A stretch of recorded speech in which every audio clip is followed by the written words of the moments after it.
Sveiki, dar sveiki, vėl su jumis Tomas Tumulovičius. Dabar noriu parodyti Gintą Igorį su savo žmona Jolanta, kuri padeda jam ruoštis Dakarui. Liko kelios valandos iki technikinės apžiūros, kas pakankamai svarbu. Ar paruoštas motociklas? Detalėm. Šiaip atidarėm turgų, aukcioną, parduodam detalės nereikalingas. O čia variklis? Jo, sarginis variklis.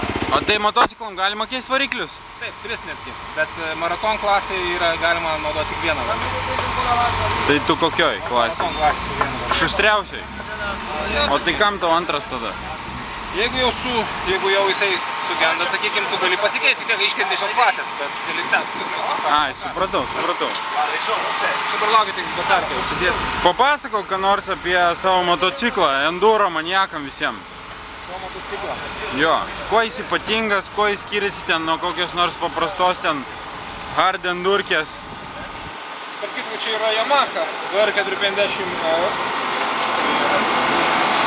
Ir tikas yra faktiškai viskas stokinis, variklis, nieko nedaryta.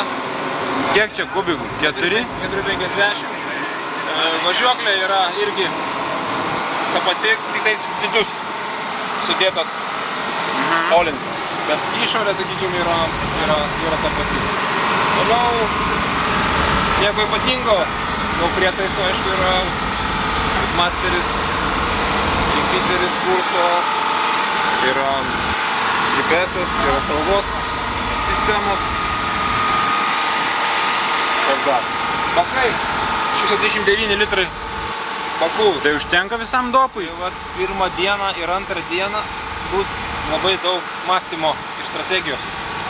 Nes kad neužsmaugta, ne? Smėlis faktiškai yra 240 km ir be teisės pasiklysti iš tikrųjų turiu važiuoti. Nes reiks labai žiūrėti ir žiūrint dar koks smėlis bus, nes gali ryti ir 12 ir daugiau litrų. O kaip yra pagal taisyklės, pavyzdžiui, tu kuro gali įsipilti iš kito dalyvio? Nu tarkim, jeigu taip atsitinka. Gali, ne? O pagelbėti ten koks nors kaimietis vietinis gali? Ne, iš šono teoriškai negali. Teoriškai? Taip, gelbėti negali. Nes koks dalyvis duos kuro, jeigu jis irgi turi 29-30 litrų. Na ja, nu bet būna visai. Važiuosim su oru pabaigoje ir reiks labai sekti. Tiesiog vieną baką laikysiu užsuktą. Klausyk, o tu vienetu gerai moki važiuoti? Ne, tu važiuoju akrobatai, aš esu šiaip enduristas. Po kemsynus visokius. Kaip girdėjau, kad motociklininkam reikia daug treniruotis.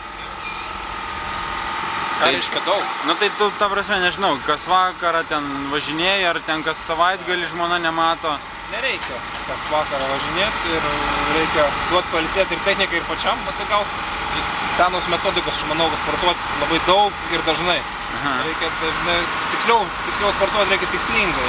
O savaitgalį be abejo žimti varžybas, beveik kiekvieną savaitgalį. Ir aš, pavyzdžiui, pasižiūrėjau pas vairuotojus, tai čia tokie pilvo presai, žinai, užauginti tokie geri yra. Pas motociklistai jau nelabai išeina, ne to? Pas mus pilvo presas neypatingai dirba, bet labai dirba nugaros raumenys.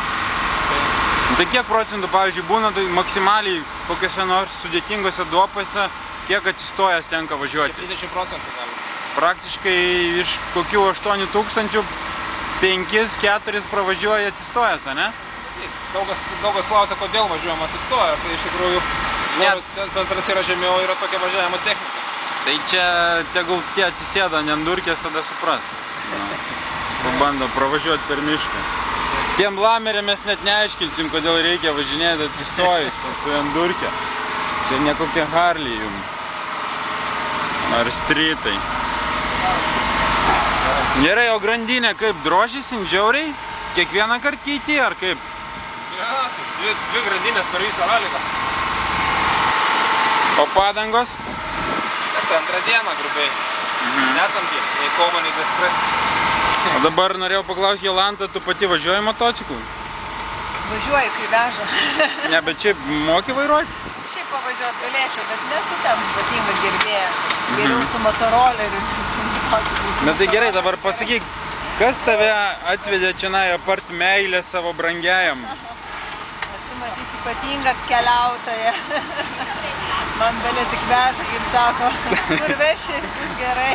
O tai netrukdo žmona, nes būna, nu kartais kiti sako, nu kad nu, reikia susikoncentruoti ir taip toliau. Matot, padeda.